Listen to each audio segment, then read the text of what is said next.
welcome to this episode of the Design Therapy Creative Interviews, your creative community and outlet for everything inspirational, experimental, and just finding that artist within.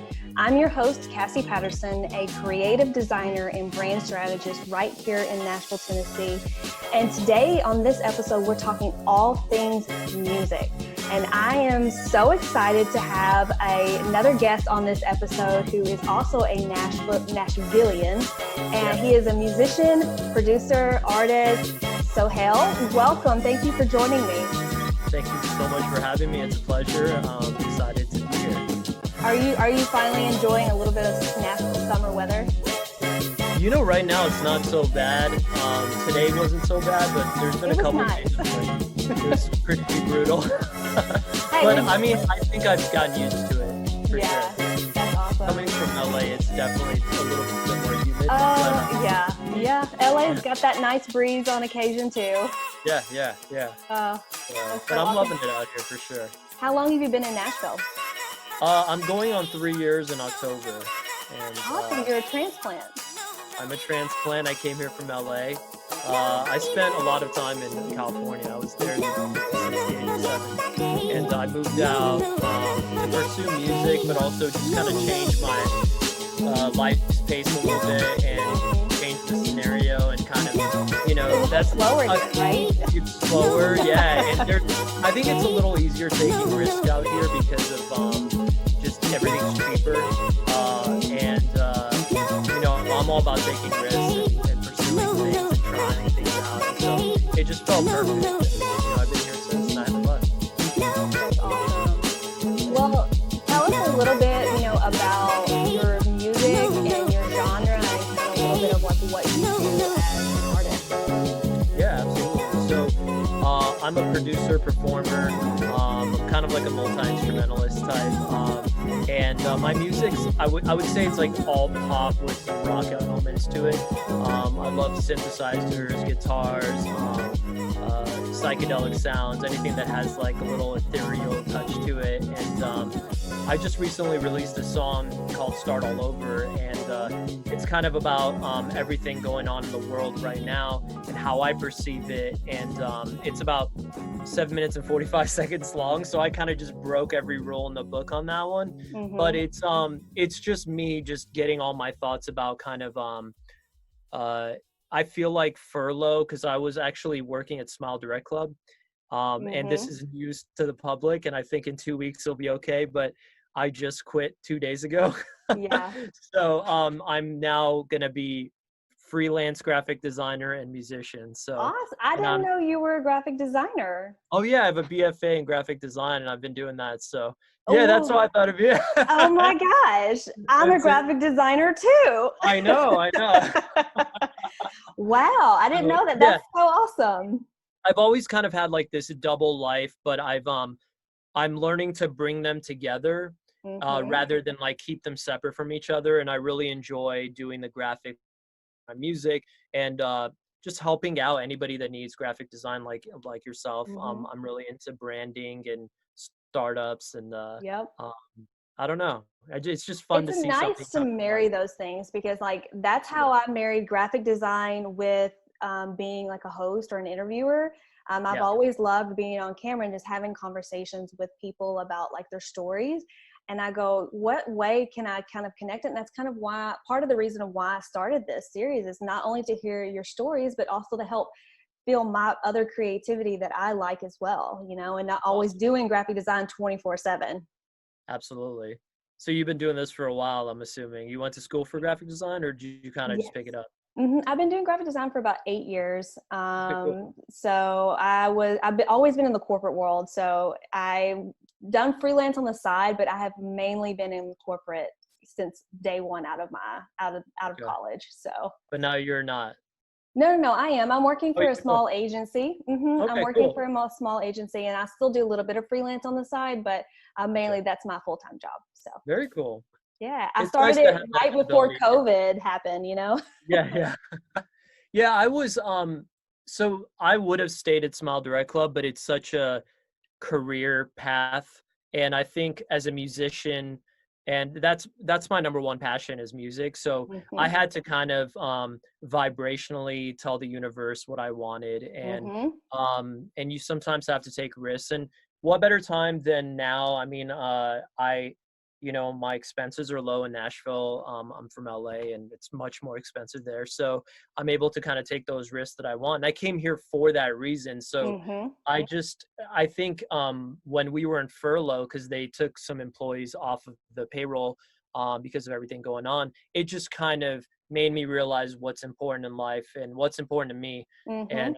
And once I went back, they called me back, and I was very fortunate to be like one of the 30% of the staff that they called back, but it just didn't feel right. Like right when I Mm-hmm. came back, I was like, I know what I have to do. So Yeah. I feel yeah, like this has been an awakening for a lot of people.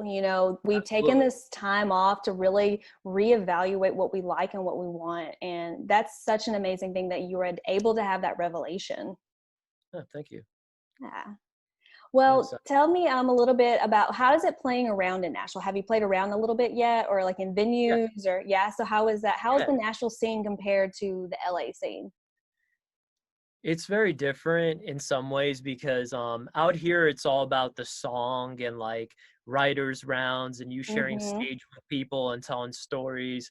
In LA it's more about the vibe and the full set, and there's more experimental sound, psychedelics, and like it's just more pop out there. It's more modern pop. Out here it's just stripped down broken rock and roll and country. And but you Mm-hmm. do have, what I love about Nashville is you do have pockets like East Nashville where they have, all these different genres that kind of blend together. And Mm-hmm. so I found that area to be really cool when I first came out here. It was an easy adjustment coming from Silver Lake, which is in East LA. So it's kind of Okay. similar vibe. Yeah. Awesome. Well, have you found a favorite venue that you're performing at that you've enjoyed the most so far? I haven't performed at the five, so sorry, my light just went out a little bit. So hopefully this That's okay. let me turn on the brightness. Um I really enjoyed Five Spot as a venue. Mm-hmm. Not Five Spot. I love Five Spot, sorry. Basement East. But everything that happened with the tornado, that I was know. unfortunate. But the places that I played there I really enjoyed was Five Spot and the Basement OG is what they call it, the Yeah. original basement. So I don't think I was ever able to go. I don't think I went to that. it's really cool. It's very intimate. You should check it out. Are you talking about the basement, or are you talking about basement east? The Basement OG. Oh, the basement OG. Gotcha. Yeah. Yeah, it's cool. It's just very quaint. It's easy to pack, Mm-hmm. and it's just always really great musicians there and a good vibe. You should definitely check it out when things Awesome. open up again. I know, right? When we're able to have, events again and music and festivals and things. So I'm Absolutely. waiting for it to happen. I hope things have a good turn in the next, couple months to a year, and we'll see a Yeah. positive side out of all of this for sure. Absolutely. I mean, hopefully, I know they say there's supposed to be a second wave happening, but I know. I think Don't people are say starting it. to get Don't put it scared. in the I know. universe. No, no, no. I'm not. That's just what they say, but I don't agree with them. But yeah, it's definitely changed the way I am, and I'm not normally a fearful person, but I try to be safe with everything going Hmm. on and social distancing and everything like that. So, but I do miss people a lot, and I'm sure with your work, you're having to do a lot of Zoom calls, right? So, and I Hmm. was doing that a lot too. It's cool, but it's not the same. There's Yeah. something about making time to actually meet up with a friend and having a Hmm. drink, trying a new restaurant, like all those little simple things are the things that I miss. So Yeah. It's finding that new normalcy amidst everything. absolutely, Yeah. absolutely. But we'll be okay. We Yeah, will for sure. yeah, yeah. Well, tell me a little bit of how your journey began in music. Where did it start for you, and what are some of the things that you've like learned throughout the years? Oh wow. My journey started at a young age. I just always was fascinated by music. As far as I remember being a kid, like 3, 4 years old, I was just always attracted to the guitar. And I lived in Iran until I was 7. Mm-hmm. So they had a lot of like house parties and stuff because they don't really have clubs there. Mm-hmm. Um, that's illegal. So they would have house parties, and there was this guy named Abdi, and he would always play. And I was just like, this guy's the coolest guy in the world. And I would There's sometimes always that go, one guy, in every group. There's always the one guy. Hey, yeah, yeah. it There's was always that one fun. guy. Yeah, and there was times where I would play with the kids, but other times I would just sit there and just kind of I was enamored by him, and I was like, wow, Hmm. this is so cool. And I started really getting into guitar when I was about 12, 13 years old, and Was that the uh, first instrument you learned? yep, yep. And I slowly started taking lessons, and then by the time I was about 16 years old, I started writing music. And I think that's when it really started taking a different turn because at first when I started taking lessons, I was like, oh, this is cool, but it's kind of like it's work. And Hmm. I wasn't really expressing myself. I was just kind of learning other songs. And I once I started writing music and expressing myself, that's when I knew that this is going to stick around. So, Yeah. yeah. Do you have influences of different types of music? Are there things that really heavily influence how you write now? Wow, that's a good question. Growing up, I was really into rock and roll, Hmm. and hip hop, like 90s hip hop. So like Tool, Metallica, Yep. Beatles, even Jeff Buckley, Incubus, Oh my gosh, yes, me ACDC, too. I Soundgarden. know Yeah, Incubus. Yep. yeah, yeah. So, and I mean, now when I look back at it, Incubus is a little cheesier than they used to be back then. But back then, I was like, man, they were so freaking awesome. And then I slowly kind of there was a turning point for me because everybody started telling me I sound like Brandon Boyd back then, and I Yeah. was starting to kind of like emulate him because I loved his voice so much. And then I was like, you know what, I have to break this. So I forced myself to listen to other styles of music Hmm. and expand my horizons. And now I just honestly I listen to everything. I love neo soul. I love indie rock. Hmm. I love I love anything that feels different. The songwriting's still kind of structurally the same, but just like the way they use instruments and the types of sounds they use. Hmm. I could go on and on about it, but yeah, That's so there's so many. amazing. Yeah. Yeah, so many different things kind of like help build what your sound is today. And it's very unique. Oh, thank you so much. I appreciate Yeah. that. Yeah. Thank you. So, how do you find inspiration daily? How do you get into the mode for writing these songs? Or you said earlier that sometimes you'll just get up and write music or produce at 3 o'clock in the morning, or just like whatever Right. time that like sparks that light in you. Yeah. How do you stay inspired to do that all the time? It ebbs and flows for sure. Yeah. I think the last couple months have been a lot harder. I was able to push that song "Start All Over," which I had been working on for many years, but the lyrics finally clicked with me. Mm-hmm. And excuse me, I didn't mention this before, but I had a big artist transformation where I switched my artist name back to my real name. I used to go by Sam Hale, and so this year has been very much about really being honest with myself and being true to who I am, Mm-hmm. and just not letting others' opinions get in the way, and just kind of don't make any excuses, just be who you are. And that's kind of that's what keeps me inspired. And but in terms of like day to day, I would say I can just randomly get a melody idea in my head, Mm-hmm. and I'll immediately pull out my iPhone because I have a terrible memory. So I'll use voice memo, and Mm-hmm. I'll just say 30 seconds out loud. I'll sing 30 seconds out loud. And if I feel like it's something really worth pursuing, then I'll go into my studio or I'll pick up a guitar and then I'll start writing some lyrics. And if the Mm-hmm. lyrics are clicking, and the song's writing itself, sometimes when that happens, I say it's a gift from God, right? So Mm-hmm. or a gift from the universe. And if I feel like the song is worth pursuing, I'll take it into production and Mm-hmm. start playing around with it. So yeah, but I find inspiration in so many things. And I think quieting your brain and getting away from social media, the phone, Mm-hmm. Being just going constantly to stimulated. Absolutely. And Hmm. just going on like walks around my neighborhood or throwing the ball for my dog Lucky, who's right here right now. Uh, Aw. yeah, You're gonna doing like have to you're gonna have to show Lucky later for sure. I will. She's staring at me right now, like throw the ball for me. But just the simple things, even watching movies. Sometimes I'll watch a movie and I'll get inspired and I'll start humming something that is similar to a melody in the movie, and then it'll turn into this other song. And I don't know. There's just so many ways of going about it, and everybody's different, you Hmm. know. But lately, it's definitely been voice memos and just jotting down little melody ideas. And in the past, I would have to pick up a guitar and start playing to really Hmm. kind of get those melodies. But now I have like a show happening in my head all the time. So I got these lyrics and melody You already ideas. have a library, an infinite library back there. Absolutely. And it's good to get those thoughts out. So.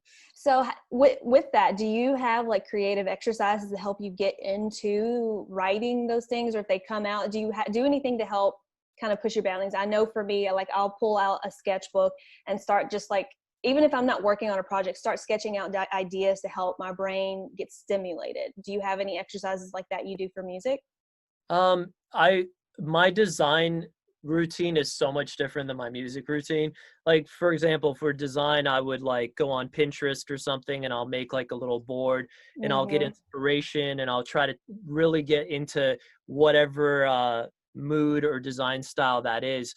With music, I just need to be in an environment where I feel like I could be alone with my thoughts in a safe place. And I'll just start messing around on the guitar, and I might come up with a really cool guitar line and that I'm stoked about, and then I'll just start. Um, Ideas will come out. I One thing that sets me apart, and I know this isn't like super unique, but I really like improvising. So I'll play guitar, and if we ever have a party or something, I always love to just like, you know, play a 3 chord progression and start improvising Mm-hmm. words over it. And sometimes those words end up making their way in the song. So I try to record as much as I can, Mm-hmm. document it. But I don't know. I hope that answered your question. Yeah. Do you ever like you said, like, do you record yourself often and kind of go back and study, the Yeah, rhythms and break that down? Is that really helpful for you to help expand upon it?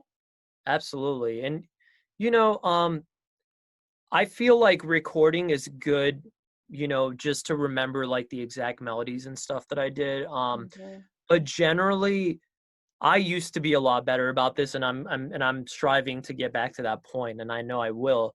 But if I don't finish a song or draft it in the Mm-hmm. first 2 hours that it comes to me, I feel like that moment can get lost. So I've always had a rule to write a verse and a chorus at least to kind of get into the character of that song, know what it's about, and capture that mood that came to me. And uh, that way the feeling isn't lost. Because Mm-hmm. sometimes I'll record something and I'll come back to it and I'm like, oh, it sounds good, but I don't really know why I did that, you know? So it's that's just for me, that's always been important, is to just really capture the moment when it comes to Mm-hmm. you.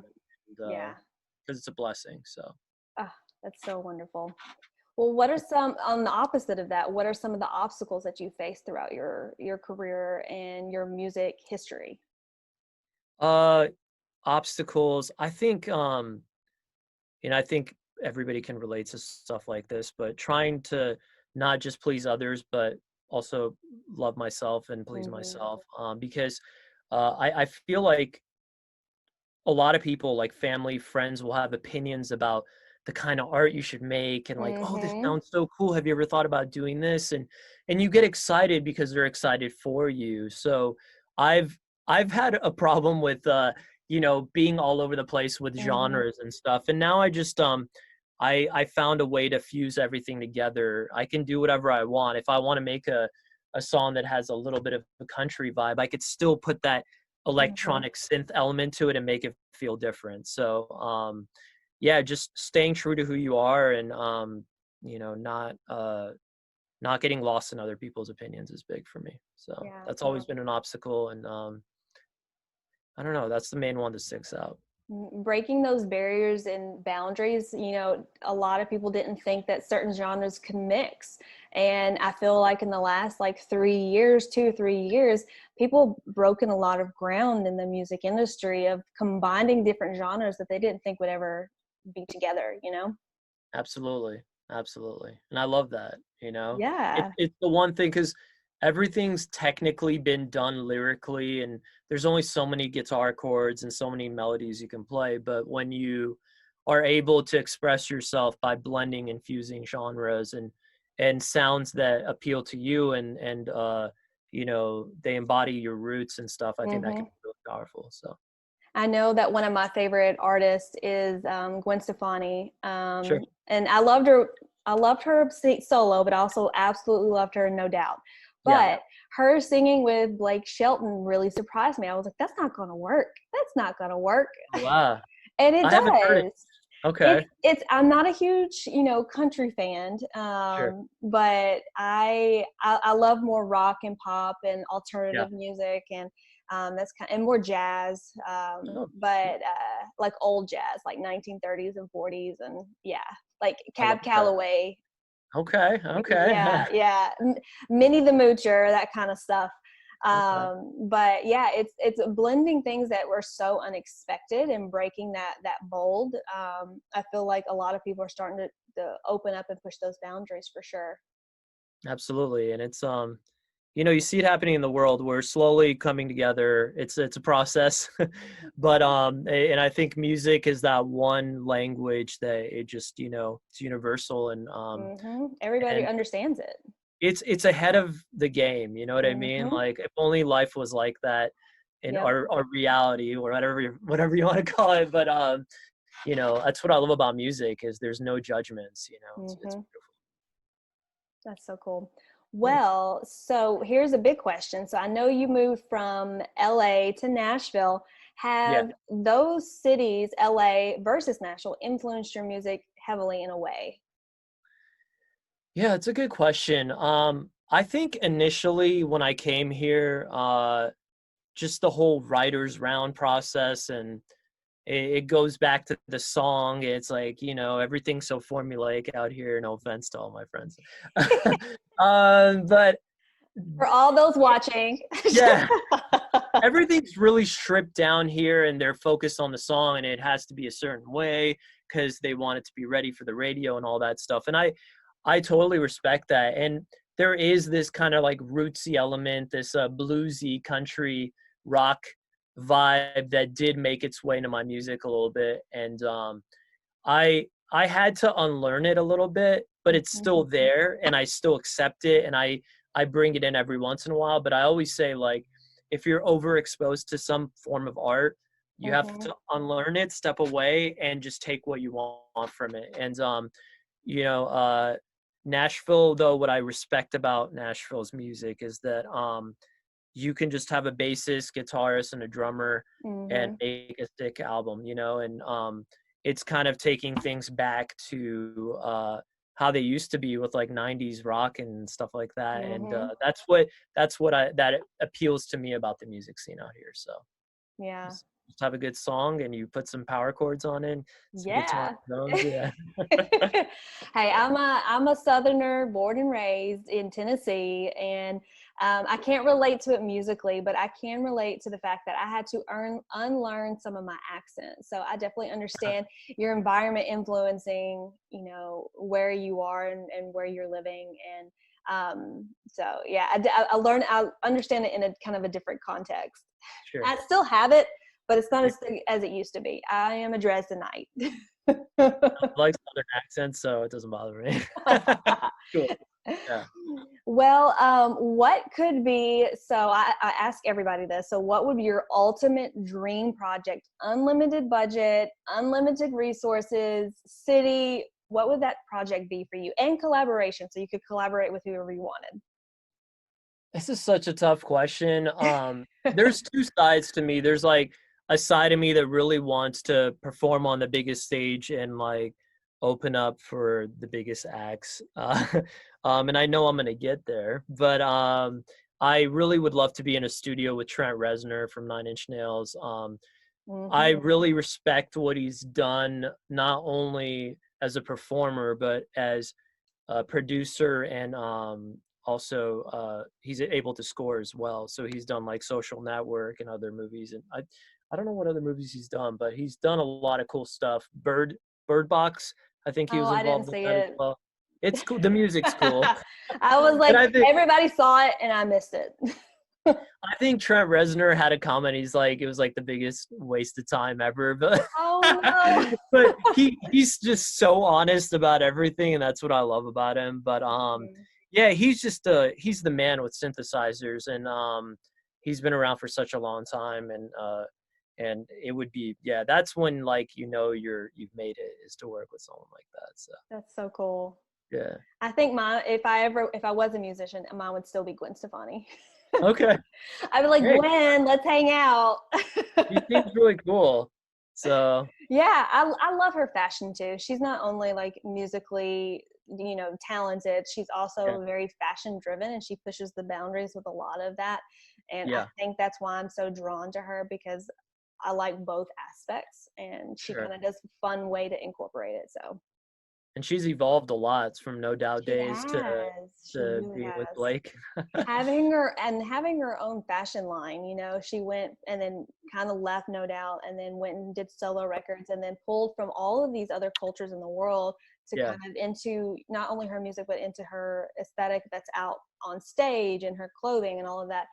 It was more of an experience. yeah. It's crazy because I just always like saw her with Gavin Rossdale, and then I when she know. left, and I mean, he cheated on her, so he deserved it. But like, um, yeah, when I saw the whole Blake Shelton pairing, I was like, wait, is somebody messing with me? No, I no, just I never think we saw all that coming. did. We Yeah, all yeah. did. So that's cool. That's cool. Yeah. So, what is some of the best advice that you've ever been given throughout the years?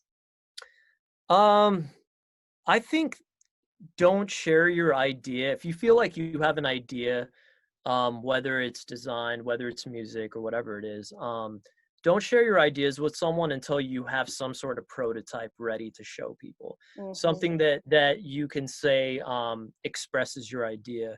I've learned that if you prematurely share your idea with someone and it's not ready, they might Mm-hmm. say something to influence the way you go back to it.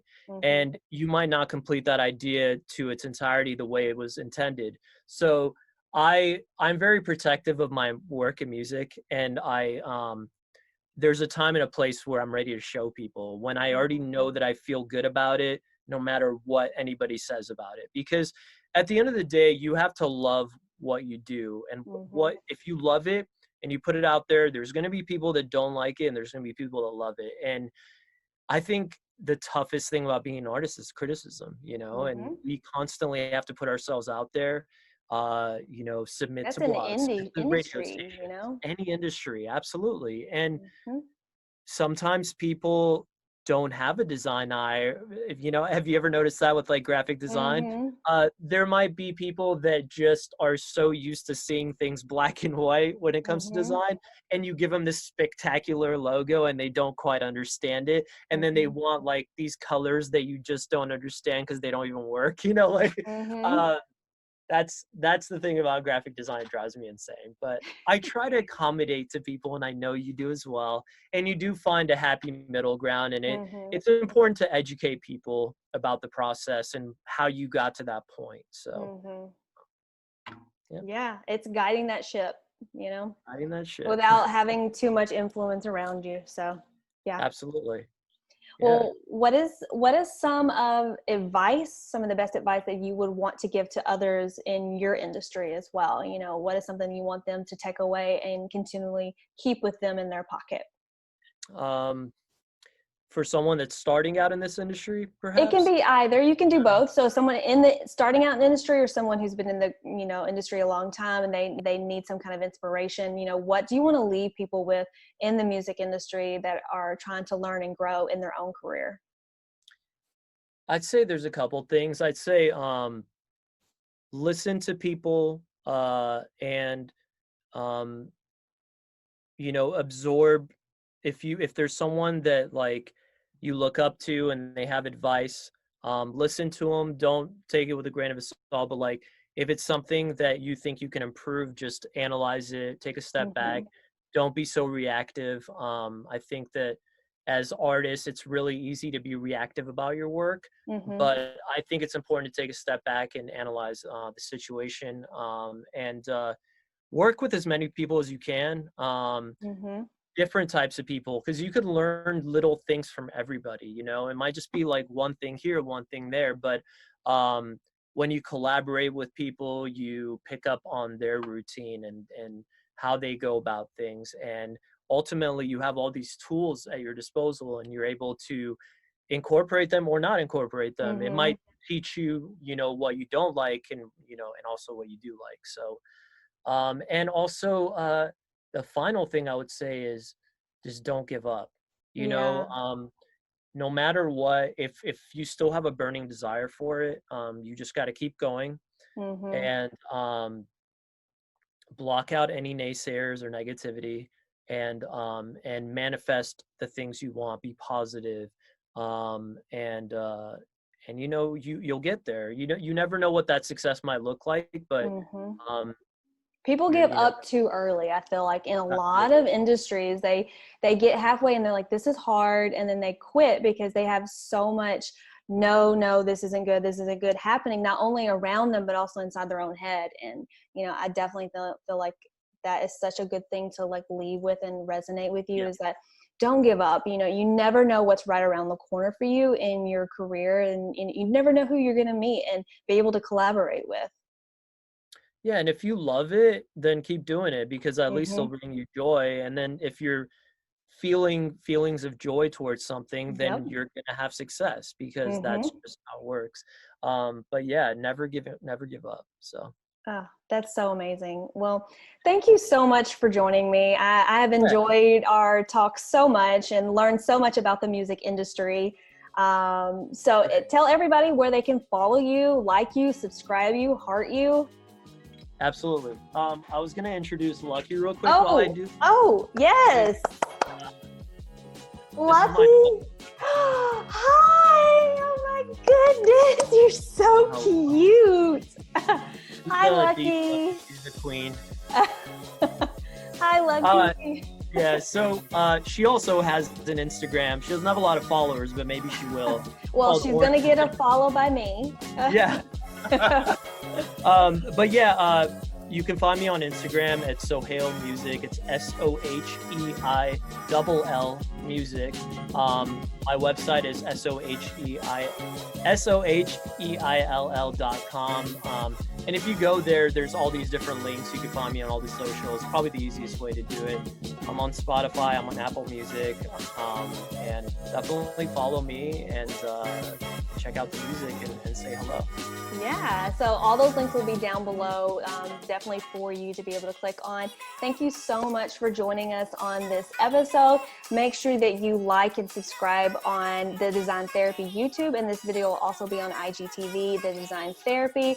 Thank you so much again, and we hope to see you again around next time. Thank you Bye. so much for having me. I appreciate it. Take care. Bye. Bye, Say Lucky. bye. See you later. Bye. No, I'm there.